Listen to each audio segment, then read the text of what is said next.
વિદ્યાર્થી મિત્રો, આપણે સ્વાધ્યાય 1.3નો અભ્યાસ કરી રહ્યા છીએ. આજે બાકીના દાખલાઓની વાત આપણે પૂર્ણ કરીશું.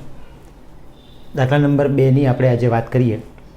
સાબિત કરો કે 3 + 2√5 અસમય છે. તમે જાણો છો કે દાખલામાં આપણે કેવી રીતે અસમય સાબિત કરી બતાવ્યા છે. તો આપણે પ્રથમ સમય છે એવું ધારી લઈએ છીએ અને પછી આગળ જતાં આપણે એવું કહીએ છીએ કે આપણી ધારણા ખોટી છે, માટે આપેલ સંખ્યા છે તે અસમય છે. એ પદ્ધતિનો જ ઉપયોગ આપણે અહીં કરીશું. સાબિત કરવું છે કે 3 + 2√5 એ અસમય છે, તો આપણે ધારી લઈશું કે તે સમય છે. ત્યાંથી શરૂ કરીએ. આગળના દાખલાઓમાં આપણે આવું જ કરેલું છે. ધારો કે 3 + 2√5 સમય છે. હવે જો કોઈ સમય સંખ્યા છે તો એને આપણે P/Q લખીએ છીએ. આપણે A/B એ સ્વરૂપમાં લખી શકીએ. તો માટે 3 + 2√5 = A/B. A અને B માટે આપણે શરત શું કીધી હતી કે ગુસા ઓફ AB = 1, એટલે કે A અને B પરસ્પર અવિભાજ્ય છે. તો અહીં A તથા B પરસ્પર અવિભાજ્ય છે. જો આ વિધાન આપણે લખ્યું છે એ નથી લખવું તો શું લખી શકાય? ગુસા ઓફ AB = 1. એનો અર્થ પણ એ જ થવાનો છે કે A અને B પરસ્પર અવિભાજ્ય છે. હવે આપણે અહીં થોડુંક સાદરૂપ આપીશું. પ્રથમ 3ને સામે લઈ જઈએ. તો માટે 2√5 = A/B -3. +3 બરાબરની બીજી બાજુ લઈ ગયા. પ્લસ સામે જાય તો માઇનસ થઈ જાય. તો માટે 2√5 = B લસા આવશે, જેથી A -3B થશે. અને માટે √5 = A -3B, અને 2ને પણ સામે લઈ જઈશું, જે ગુણાકારમાં હોવાથી ભાગાકારમાં લખાશે, એટલે 2B થઈ જશે. તો A, B, 2, 3 આ બધી પૂર્ણાંક સંખ્યાઓ છે. A તથા B પરસ્પર અવિભાજ્ય છે એવું આપણે કીધું છે. અવિભાજ્ય પૂર્ણાંકો છે એવું પણ કહી શકાય. તો અહીં આપણે એવું લખીએ, અહીં A, B, 2, 3 પૂર્ણાંક સંખ્યા છે અથવા તો પૂર્ણાંકો છે. જો A, B, 3, 2 આ બધું પૂર્ણાંક હોય તો આખું જે આ ગુણોત્તર છે એ સમય થવાનો છે. તો માટે A -3B/2B સમય છે. તો વર્ગમૂળમાં 5 એ તો અસમય છે. કેમ અસમય છે? કારણ કે 5 એ અવિભાજ્ય સંખ્યા છે અને અવિભાજ્ય સંખ્યાનું વર્ગમૂળ તો અસમય જ થવાનું છે. એટલે એક તરફનો ગુણોત્તર છે એ સમય આપણને મળે છે અને બીજી તરફની જે સંખ્યા છે એ તો અસમય છે. એટલે સમય છે પરંતુ વર્ગમૂળમાં 5 અસમય છે. માટે આપણી ધારણા ખોટી છે. આપણી ધારણા ખોટી છે એટલે આપણે જે સંખ્યાને સમય ધાર્યું છે ને એ ખોટું છે. તો માટે સંખ્યા કેવી થઈ જશે? અસમય છે. માટે 3 + 2√5 અસમય છે. આ રીતે દાખલો છે એને બહુ સરળતાથી લખી શકાય છે. આ પ્રકારના દાખલાઓ બીજા આવે તો પણ તમારે બરાબર A/B ધારી લેવાનું છે અને જે અસમય સંખ્યા છે એને એક તરફ રહેવા દઈને બાકી બધી જ સંખ્યાઓને સામે લઈ જવાની છે. સામે જે સંખ્યાઓ છે એ બધી જ સંખ્યાઓ પૂર્ણાંક હોય એટલે એ આખો ગુણોત્તર છે એ સમય ગણાય, પણ બીજી તરફની સંખ્યા તો અસમય છે એટલે ધારણા કરતાં વિપરીત થઈ જશે. માટે દાખલો આપોઆપ સાબિત થઈ જશે. દાખલા નંબર 3, એમાં પણ આપણે અસમય સંખ્યાઓ જ સાબિત કરવાનું છે. હવે જે આપણે અગાઉના લેક્ચરમાં અને આજના લેક્ચરની શરૂઆતમાં વાત કરી છે એના આધારિત જ દાખલો આપણે ગણીશું. શરૂઆત તમને ખબર છે કે અસમય સાબિત કરવાનું છે, તો આપણે સમય ધારીને આગળ કામ શરૂ કરીશું. તો શરૂઆત કરીએ આપણે. ધારો કે 1/√2 સમય છે. સમય છે તો તેને a/b સ્વરૂપમાં લખી શકાય.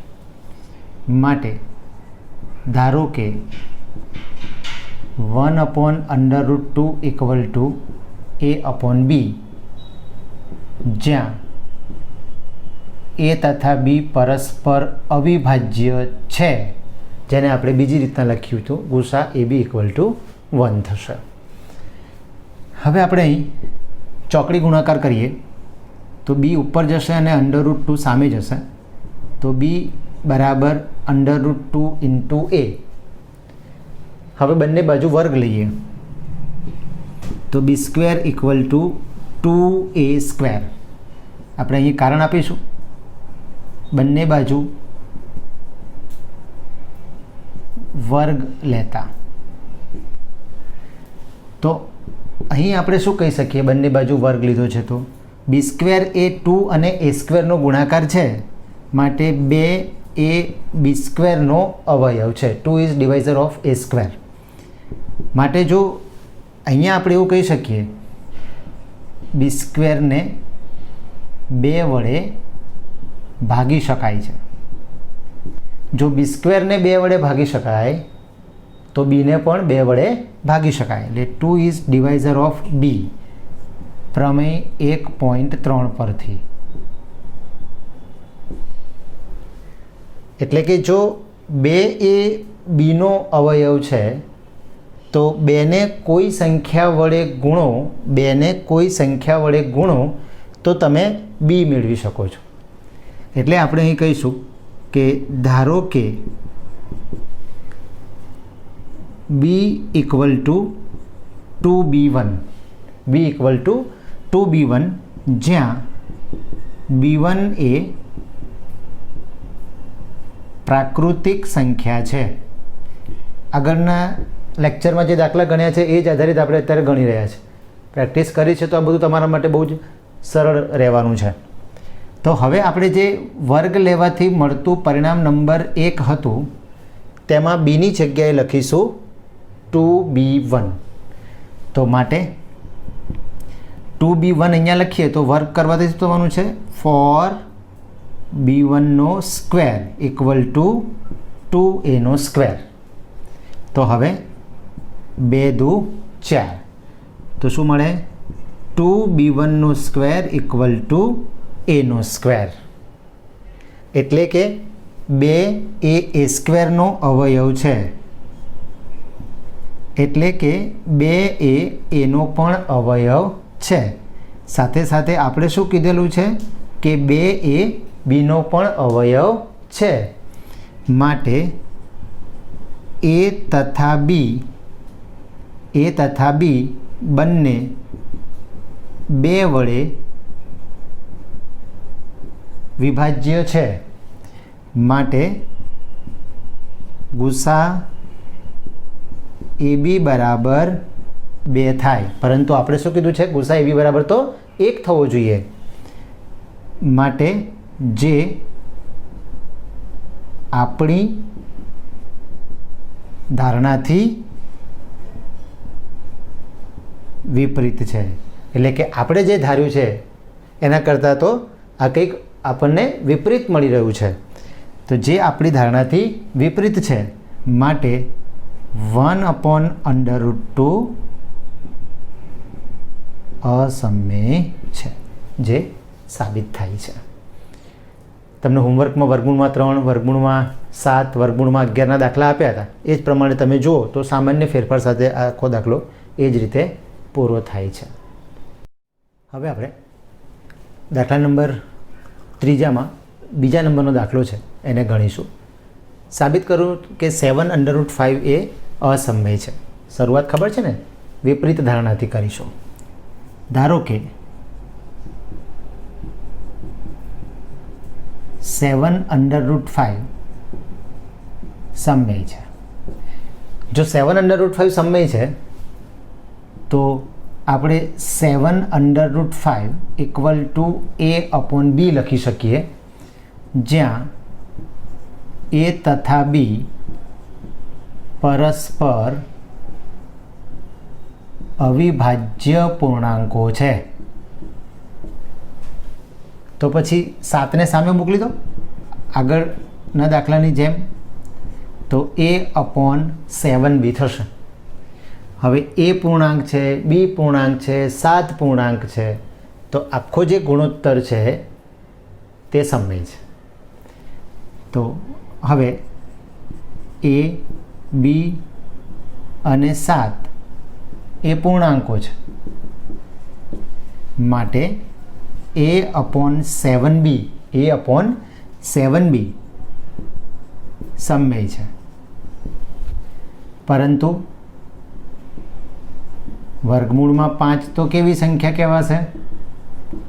અવિભાજ્ય સંખ્યાનું વર્ગમૂળ હોવાથી અસમય છે. માટે જે વિરોધાભાસ છે, માટે આપણી ધારણા ખોટી છે. આપણી ધારણા ખોટી છે એટલે કે માટે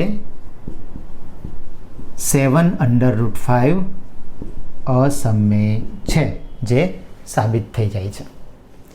હવે ત્રીજા નંબરનો દાખલો જે આપ્યો છે એ આજે ગણાવેલા પહેલા દાખલાને બિલકુલ સિમિલર છે. તો એ દાખલો તમારા માટે હોમવર્કમાં ગણવા માટે બાકી રાખું છું. જે પહેલો દાખલો ગણ્યો છે બિલકુલ એને સિમિલર રીતે જ ગણતા જવાનું છે અને એને અનુરૂપ જ લખતા જવાનું છે. ખૂબ સરળ દાખલો છે, તમે જાતે એને હોમવર્કમાં ગણી લેશો.